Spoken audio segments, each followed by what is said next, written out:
ഈ രാഹുൽ ഗാന്ധിയുടെ സ്നേഹത്തിന്റെ കട സ്ഥിതി ചെയ്യുന്ന കർണാടകയിൽ നിന്നും വരുന്ന വാർത്ത ഇന്ത്യയെ സംബന്ധിച്ച് മികച്ച വാർത്തയല്ല. അത് നമ്മെ ദുഃഖിപ്പിക്കുന്ന ഒരു വാർത്തയാണ് വന്നിരിക്കുന്നത്. അവിടെ ഇസ്രയേലി സ്വദേശി ഒരു വനിത ഉൾപ്പെടെ 2 പേരെ കൂട്ട ബലാത്സംഗത്തിന് ഇരയാക്കിയിരിക്കുകയാണ്. ഇപ്പോൾ എങ്ങനെ പോകുന്നു അതിന്റെ അന്വേഷണങ്ങൾ?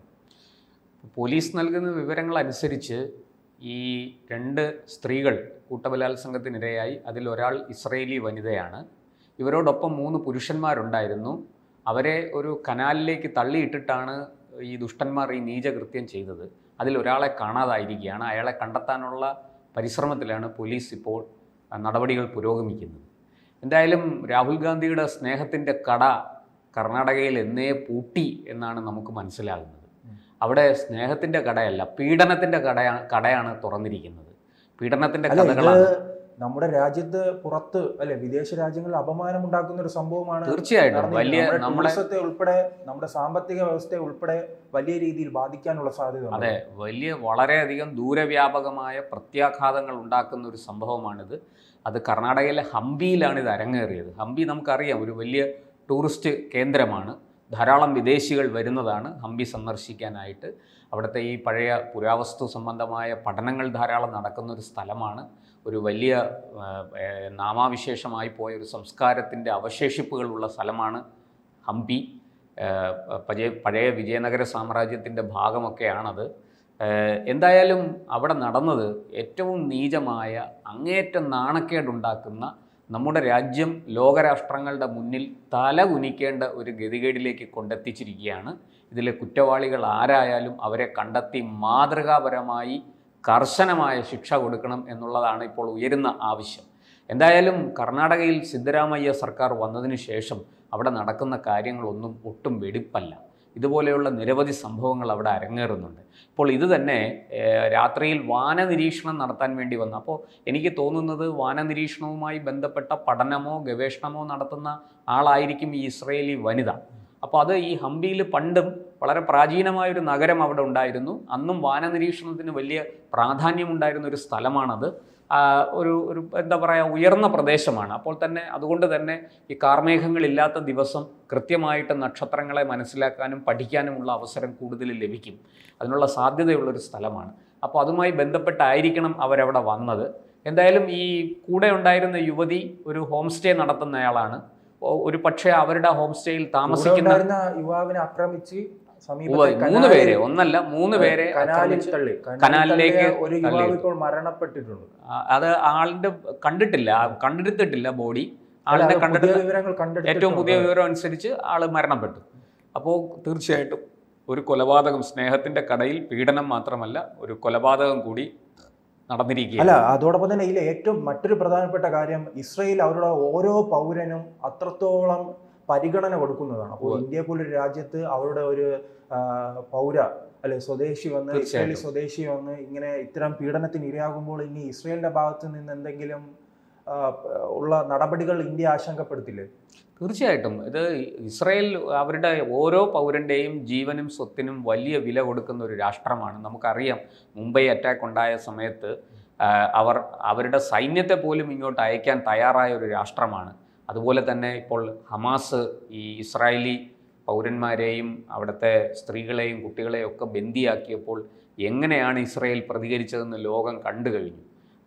ഈ ഹമാസിൻ്റെ ഒളിത്താവളങ്ങൾ ആക്രമിച്ച് നിരവധി നാശനഷ്ടങ്ങൾ വരുത്തുകയും നിരവധി പേരെ അവർ കാലവരിക്ക് അയക്കുകയും ചെയ്തു. പ്രധാനപ്പെട്ട അവരുടെ ഈ ഭീകരപ്രവർത്തനം നടത്തുന്ന പല നേതാക്കളും വെടിയുണ്ടയേറ്റും മിസൈൽ കൊണ്ടും ഡ്രോൺ ആക്രമണത്തിലും ഒക്കെ കൊല്ലപ്പെട്ടതിൻ്റെ നേർചിത്രം നമ്മൾ കണ്ടു കഴിഞ്ഞു. ഇസ്രായേൽ തീർച്ചയായിട്ടും ഇത്തരം കാര്യങ്ങൾ വളരെ ഗൗരവത്തിലെടുക്കും. അത് ഇന്ത്യയുമായിട്ട് വളരെ നല്ല ബന്ധത്തിൽ പോകുന്നൊരു രാഷ്ട്രമാണ് ഇസ്രായേൽ. അതുകൊണ്ട് തന്നെ ഇതിൻ്റെ പുറകിൽ അങ്ങനത്തെ എന്തെങ്കിലും ഗൂഢാലോചനയുണ്ടോ എന്ന് സംശയിക്കേണ്ടിയിരിക്കുന്നു. ഒരു ഇസ്രായേലി വനിതയാണ് ഇവർ എന്ന് അറിഞ്ഞുകൊണ്ട് ആക്രമിച്ചതാണോ?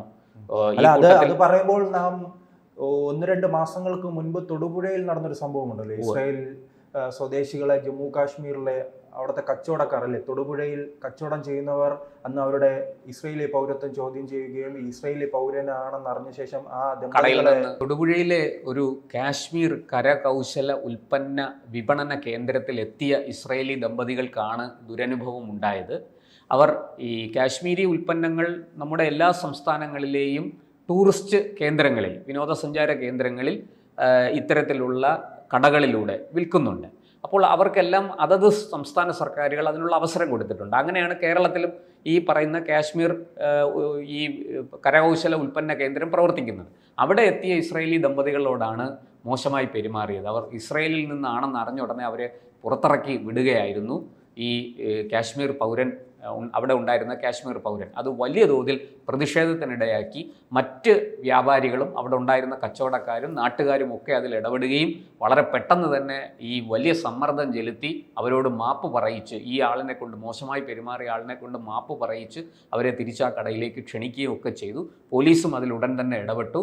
സർക്കാരും വളരെ കർശനമായ ഒരു നടപടി, കടുത്ത നിയമ നടപടിയിലേക്ക് പോയില്ലെങ്കിലും കർശനമായ നടപടി സ്വീകരിച്ചു. കർണാടകയിലേക്ക് തന്നെ തിരിച്ചു വരികയാണെങ്കിൽ, ഈ അവിടുത്തെ നമ്മുടെ വയനാട്ടിൽ തന്നെ MP ഉണ്ടല്ലോ, പ്രിയങ്ക ഗാന്ധി, ഇത്തരം പ്രശ്നങ്ങൾ ഉണ്ടാകുമ്പോൾ ഉത്തർപ്രദേശിലാണെങ്കിൽ അതിവേഗം തന്നെ ഇടപെടുന്ന ആ MP ഇതിൽ എന്തെങ്കിലും ഒരു നിലപാട് വ്യക്തമാക്കും?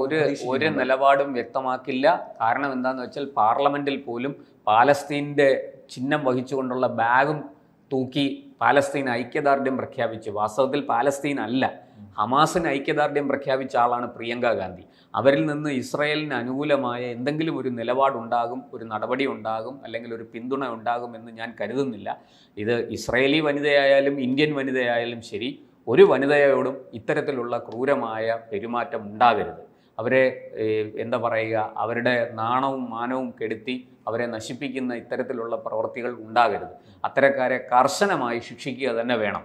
പക്ഷേ നമ്മുടെ നാട്ടിലെ ഇപ്പോൾ കർണാടക ഭരിക്കുന്നത് കോൺഗ്രസ്സാണ്. തീർച്ചയായിട്ടും പ്രിയങ്കയെ പോലൊരു നേതാവ് പ്രതികരിക്കേണ്ടതാണ്. വളരെ കർശനമായി കർണാടക സർക്കാരിനോട് നടപടിയെടുക്കാൻ ആവശ്യപ്പെടേണ്ടതാണ്. സിദ്ധരാമയ്യയെ പോലൊരു മുഖ്യമന്ത്രിയാണ് അവിടെ ഭരിക്കുന്നതെന്ന് നമുക്കറിയാം. ഹലാൽ ബജറ്റ് അവതരിപ്പിച്ചു എന്ന ആക്ഷേപവും ആരോപണവും നേരിടുന്ന മുഖ്യമന്ത്രിയാണ് സിദ്ധരാമയ്യ.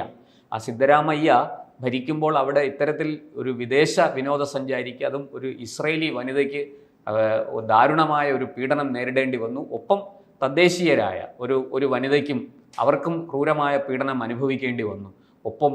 ഒപ്പമുണ്ടായിരുന്ന 3 പൗരന്മാരെ, 3 പുരുഷന്മാരിൽ ഒരാൾ കൊല്ലപ്പെടുകയും മറ്റു 2 പേർ, ഈ പുതിയ സർക്കാർ വന്നതിന് ശേഷം കേരളത്തിൽ നിന്നുള്ള ഉൾപ്പെടെയുള്ള പുറത്തു നിന്നുള്ള ജനങ്ങൾക്കെതിരെ, അല്ലെ ഇന്ത്യക്കാർ തന്നെ, പക്ഷേ കേരളത്തിൽ നിന്നും തമിഴ്നാട്ടിൽ നിന്നും ഉള്ളവർക്കെതിരെ നിരന്തരം അവിടെ ആക്രമണങ്ങൾ വർദ്ധിക്കുന്നത് പതിവാണല്ലോ. അതായത് ഈ സിദ്ധരാമയ്യയുടെ ഗവൺമെൻറ് കൃത്യമായിട്ട് ആഭ്യന്തര വകുപ്പിനെ വേണ്ട വിധത്തിൽ കൈകാര്യം ചെയ്യുന്നില്ല. പോലീസ് ശക്തമാണെങ്കിൽ ഇത്തരത്തിലുള്ള പ്രവൃത്തികൾ നടക്കില്ല. കുറ്റവാളികളൊന്ന് ആലോചിക്കും, ഈ പ്രതികളൊക്കെ ഒന്ന് ആലോചിക്കും, വലിയ കുഴപ്പമാണ്, നമുക്ക് അഴി എണ്ണേണ്ടി വരും, മാത്രമല്ല പോലീസിൽ നിന്ന് നല്ലത് കിട്ടും എന്നൊക്കെയുള്ള തോന്നലുണ്ട്. പക്ഷേ ഇതിപ്പോൾ അങ്ങനെയല്ല. പോലീസിനെ കയറൂരി വിട്ടിരിക്കുകയാണ്. അയഞ്ഞ സമീപനമാണ്. അവിടെ എന്തും സിദ്ധരാമയ്യയുടെ നേതൃത്വത്തിൽ ഉള്ള സർക്കാരിനെ ഏത് വിധത്തിലും സ്വാധീനിക്കാൻ സാധിക്കും. പ്രത്യേകിച്ചും ഒരു പ്രത്യേക വിഭാഗത്തിൽപ്പെട്ട ആൾക്കാർക്ക് അവിടെ വലിയ സ്വാധീനമുണ്ട്. അതുകൊണ്ട് തന്നെ ഇപ്പോൾ നമുക്കറിയാം, കഴിഞ്ഞ ദിവസം കർണാടക ബംഗളൂരുവിൽ വലിയ തോതിലാണ് സ്വർണം കടത്തിക്കൊണ്ടുവന്നതിനൊരു നടി തന്നെ പിടിയിലായത്. ആ നടി കടത്തിക്കൊണ്ടുവന്ന സ്വർണത്തിന്റെ സ്രോതസ് സിദ്ധരാമയ്യയെ കൊണ്ട് ഇനി ഭരണം മുന്നോട്ട് കൊണ്ടുപോകാൻ കഴിയില്ലെന്ന് കോൺഗ്രസ്സുകാർക്ക് തന്നെ മനസ്സിലായതായി സംശയമുണ്ട്. അതുകൊണ്ടായിരിക്കും ഈ DK ശിവകുമാർ മുഖ്യമന്ത്രി ചുമതല ഏറ്റെടുക്കണമെന്ന് വലിയ രീതിയിലുള്ള ചർച്ച കർണാടകയിൽ ഉയർന്നു വരുന്നുണ്ടല്ലോ. ഉപമുഖ്യമന്ത്രിയാണ് ഇപ്പോൾ DK ശിവകുമാർ. അദ്ദേഹത്തിന് ഭരണം ഏൽപ്പിക്കണം എന്നുള്ളൊരു ആവശ്യം കർണാടകയിൽ വളരെ ശക്തമായിട്ട് തുടക്കം തൊട്ട് തന്നെ ഈ കോൺഗ്രസ് അവിടെ ജയിച്ചു കഴിഞ്ഞപ്പോൾ അധികാരം DK ശിവകുമാറിലേക്ക് കേന്ദ്രീകരിക്കണം, മുഖ്യമന്ത്രിയായിട്ട് DK ശിവകുമാർ വരണം എന്നൊരാവശ്യം വലിയ തോതിൽ അവിടെ ഉയർന്നിരുന്നു. പക്ഷേ ഈ ജാതിക്കാരുടെയൊക്കെ ഇറക്കി കളിച്ചാണ് സിദ്ധരാമയ്യ ഒരു ഒറിജിനൽ കോൺഗ്രസ്സുകാരനല്ല. വാസ്തവത്തിൽ ജനതാ പാർട്ടിയിൽ നിന്ന്, ജനതാദളിൽ നിന്ന് വന്നയാളാണ്. പക്ഷേ നന്നായിട്ട് രാഷ്ട്രീയം കളിക്കാൻ അറിയാം, കോൺഗ്രസ് ഹൈക്കമാൻഡിനെ കൈകാര്യം ചെയ്യാൻ അറിയാം. അതൊക്കെ കൊണ്ട് സിദ്ധരാമയ്യ വളരെ കൃത്യമായിട്ട് ഹൈക്കമാൻഡിലുള്ള സ്വാധീനം ഉപയോഗിച്ച് വീണ്ടും മുഖ്യമന്ത്രി കസേരയിൽ കയറുകയായിരുന്നു. മുമ്പും സിദ്ധരാമയ്യ അവിടെ മുഖ്യമന്ത്രിയായിരുന്ന കാലത്ത് വളരെ ശക്തമായ എതിർപ്പും പ്രതിഷേധവും നേരിടേണ്ടി വന്നിട്ടുണ്ട്. എന്തായാലും ഈ ഇക്കുറി നമ്മൾ കേട്ടത് 2.5 വർഷം സിദ്ധരാമയ്യയും 2.5 വർഷം DK ശിവകുമാറും എന്നൊരു ഫോർമുല അവിടെ ഉണ്ട് എന്ന് കേൾക്കുന്നു. അത് കോൺഗ്രസ് ഹൈക്കമാൻഡ് അത് അംഗീകരിച്ചിട്ടില്ല, അതിനെക്കുറിച്ച് അവർ സമ്മതിച്ചിട്ടുമില്ല. പക്ഷേ ഇങ്ങനൊരു ഫോർമുല അവിടെ ഉള്ളതായിട്ട് കേൾക്കുന്നുണ്ട്. എന്തായാലും DK ശിവകുമാറിനെ മുഖ്യമന്ത്രി ആക്കണം എന്നുള്ള ആവശ്യം കർണാടക കോൺഗ്രസിൽ വളരെ ശക്തമായിട്ട് ഉയർന്നിട്ടുണ്ട്. അത് ഇപ്പോഴ് ഈ ഒരു സംഭവത്തോടു കൂടി അത് കൂടുതൽ ആ ആവശ്യം കൂടുതൽ ശക്തിപ്പെടാനാണ് സാധ്യത. എന്തായാലും വളരെ ദാരുണമായ, നമ്മുടെ രാജ്യത്തിന് മൊത്തത്തിൽ നാണക്കേടുണ്ടാക്കുന്ന ഒരു ക്രൂരകൃത്യമാണ് അവിടെ അരങ്ങേറിയത്. ഈ ഹംപി എന്ന് പറയുന്ന വലിയ തോതിൽ വിദേശികളും സ്വദേശികളും എത്തുന്ന ടൂറിസ്റ്റ് കേന്ദ്രത്തിന് അങ്ങേയറ്റം നാണക്കേടുണ്ടാക്കുന്ന ഒരു സംഭവമാണ്. കർശനമായ പോലീസ് സുരക്ഷ ഉണ്ടാകേണ്ട ഒരു സ്ഥലമാണ് ഹംപി.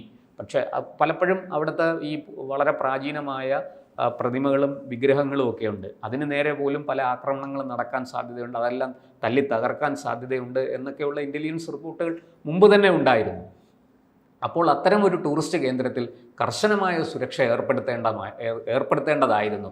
അത് ചെയ്യാതെ അക്കാര്യത്തിൽ തികഞ്ഞ അലംഭാവമാണ് കർണാടക സർക്കാർ കാണിച്ചിരിക്കുന്നത്. സിദ്ധരാമയ്യയുടെ നേതൃത്വത്തിലുള്ള സർക്കാരിന് ഈ ഒരു നീചമായ ഈ സംഭവത്തിൽ നിന്ന് ഒഴിഞ്ഞു മാറാൻ, അതിൻ്റെ ഉത്തരവാദിത്വത്തിൽ നിന്ന് ഒഴിഞ്ഞു മാറാൻ സാധിക്കില്ല. തീർച്ചയായിട്ടും സിദ്ധരാമയ്യ ഇതിന് മറുപടി പറയേണ്ടി വരും.